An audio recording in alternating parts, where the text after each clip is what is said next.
Cukup berat ya, karena sebagai anak perempuan seorang ayah itu adalah cinta pertamanya. Walaupun kita tahu ya, disebutkan bahwa setiap yang bernyawa itu pasti akan mati ataupun kembali kepada Allah gitu. Ada satu surah, yaitu surah An-Nisa ayat 45, di mana waqafa billahi waliya waqafa billahi nasyira. Cukuplah Allah sebagai pelindung dan cukuplah Allah sebagai penolong. Itu adalah salah satu ayat yang jujur itu menenangkan hati ketika lagi down gitu, kalau ingat sama ayah gitu. Tapi balik lagi Ustadz, ikhlas itu nggak segampang yang diucapkan. Jadi boleh nasihatnya Ustadz supaya saya bisa ikhlas, karena 18 tahun itu waktu yang nggak sebentar buat saya. Gimana ya cara biar ridho menerima takdir? Kata para ulama, cara supaya ridho menerima takdir itu yang harus dilatih adalah meyakini Allah maha baik dan maha adil. Walaupun kita nggak ngerti, karena otak dan logika kita itu terbatas. Allah lebih tahu yang terbaik. Salah satunya kayak cerita Nabi Khidir di surat Al-Kahfi. Kan Nabi Musa itu lagi diajarin hikmah kan, rahasia-rahasia. Pertama tentang nelayan yang ngasih tumpangan perahu, setelah nyebrang Nabi Khidir malah melubangi perahunya. Yang kedua, anak kecil yang dibunuh sama Nabi Khidir. Yang ketiga, rumah di kampung orang miskin yang malah dibangun sama Nabi Khidir. Padahal orang di kampung itu bukan miskin, kampung orang pelit, malah dibangun sama Nabi Khidir. Padahal kampung itu pelit, kok malah dibangun rumahnya. Nah, akhirnya Nabi Musa nanya, kenapa begini, kenapa begini, kenapa begini, 3 kali. Singkat cerita, Nabi Khidir cerita. Kata Nabi Khidir, yang pertama, aku sengaja melubangi kapal para nelayan karena di balik gunung itu ada perompak atau ada orang jahat yang ingin merampas kapal-kapal yang lewat. Jadi dilubangin, akhirnya kesannya kayak rugi masuk air, gak jadi melayar hari ini, jadi ngebenerin kapal, besok ngelayarnya seolah-olah itu rugi. Padahal itu cara yang untuk melindungi kapal mereka. Jadi itu namanya hikmah, rahasia-rahasia yang kita gak ngerti. Jadi bersabarlah untuk mengerti. Salah satu kekeliruan Nabi Musa dalam Nabi Khidir itu adalah beliau tidak sabar. Kata siapa? Bukan kata saya, kata Nabi Muhammad di dalam tafsir surat Al-Kahfi.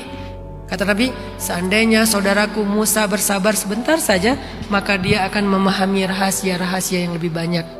Tapi kan qadarullah, Nabi Musa bukan gak sabar karena gak sabar, gak sabar karena gak ngerti gitu, gak sabar karena memang aneh gitu. Kurang aneh apa ngelihat anak kecil dibunuh? Masa kita sabar ya? Saya pun atau kita pun pasti gak akan sabar. Kenapa kamu bunuh anak kecil? Ini katanya Nabi, katanya orang mulia, kok malah bunuh anak orang? Kan gitu kan? Wajar Nabi Musa gak sabar. Bukan dosa, cuman ternyata gak tepat di situ.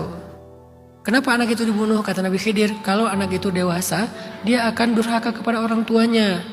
Sehingga sebelum dia durhaka, Allah menetapkan dia meninggal dulu supaya dia gak masuk neraka.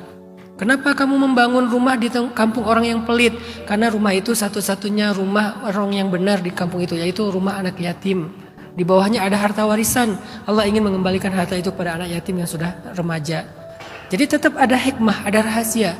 Nah, kita nggak tahu sekarang rahasianya apa, atau mungkin sebagiannya udah terbuka sehingga kita jadi ngerti karena kita berpikir.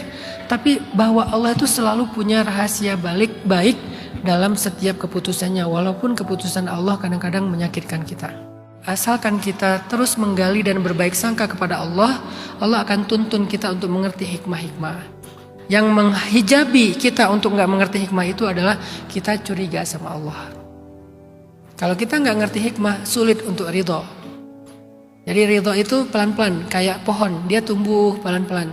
Cara untuk menumbuhkan pohon ridho, belajar hikmah. Makin banyak hikmah yang kita tahu, makin kita ridho. Makin banyak kita makin ridho. Walaupun tetap kehilangan ayah, kehilangan orang tua itu musibah, kesedihan. Tapi bahwa itu ada hikmah, tetap ada hikmahnya. Ya mungkin Allah kayak Nabi Muhammad lah. Nabi Muhammad itu kan kekasih Allah. Lahir gak punya ayah. Masih kecil ibunya wafat. Kakeknya juga wafat. Sebatang kara, kan gitu kan? Padahal beliau orang yang paling dicintai Allah.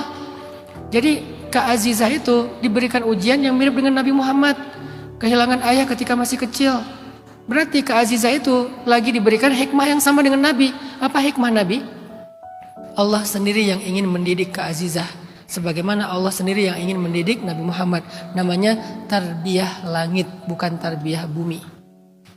Coba gali hikmah itu. Walaupun dididik oleh ayah itu baik banget. Tapi khusus untuk kasus ini, Allah pengen Allah sendiri yang ngedidik. Tidak ayahnya, tidak ibunya, tidak kakeknya. Allah langsung yang didik laki-laki yang istimewa ini. Supaya apa? Supaya hasil pendidikan dengan kurikulum langit layak menjadikan dia seorang nabi terbaik. Apa kurikulumnya? Menggembala, berdagang, menyelesaikan masalah sosial, hilful fudul, perang fijar. Banyak adegan-adegan hidup Nabi, termasuk belajar linguistik, belajar bahasa. Yang pertama kali diajarkan kepada Nabi kan bahasa kan? Dengan dia tinggal di suku pedalaman namanya suku Sa'di.